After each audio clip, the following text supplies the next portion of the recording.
بسم اللہ الرحمن الرحیم۔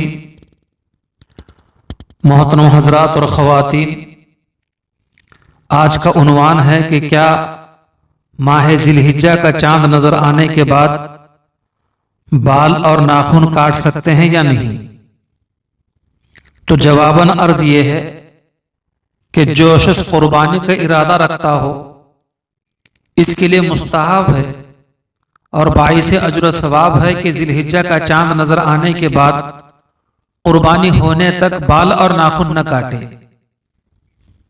مسلم شریف میں، نسائی شریف میں اور مشکات شریف میں روایت موجود ہے، نبی کریم صلی اللہ علیہ وسلم فرماتے ہیں: من رآ ہلال ذی الحجۃ فاراد ان یضحی فلا یأخذ من شعرہ ولا من اظفارہ حتی یضحی، کہ جو شخص ماہ ذی الحجہ کا چاند دیکھے اور قربانی کا ارادہ رکھتا ہو تو وہ اپنے بال اور ناخن کچھ بھی نہ کاٹے یہاں تک کہ قربانی ہو جائے، یہاں تک کہ قربانی کر دے۔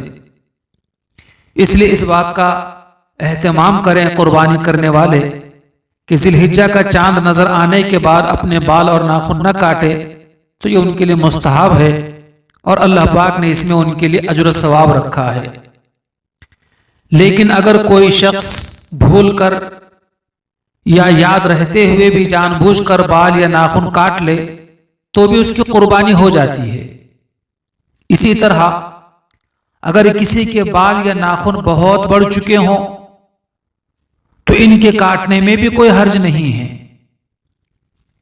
اسی طرح اگر غیر ضروری بال زیر ناف یا ناخن کاٹ کر 40 دن پورے ہو گئے ہوں تو بھی وہ اپنے بال اور ناخن کاٹ سکتا ہے قربانی سے پہلے، بلکہ کاٹنا چاہیے، کیونکہ اسلام میں 40 دن سے زیادہ غیر ضروری زیر ناف کے بال اور ناخن رکھنا منع ہے۔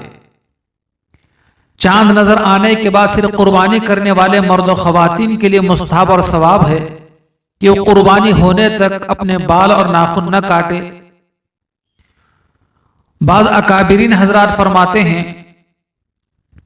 کہ اگر وہ حضرات اور خواتین جو قربانی کا ارادہ نہیں رکھتے وہ بھی اگر ذی الحجہ کا چاند نظر آنے کے بعد عید تک اپنے بال اور ناخن نہیں کاٹتے ہیں تو وہ بھی ثواب کے حقدار ہوں گے۔ اللہ تعالیٰ سے دعا ہے کہ اللہ تعالیٰ ہمیں اس سعادت کو حاصل کرنے کی توفیق عطا فرمائے۔ آمین ثم آمین۔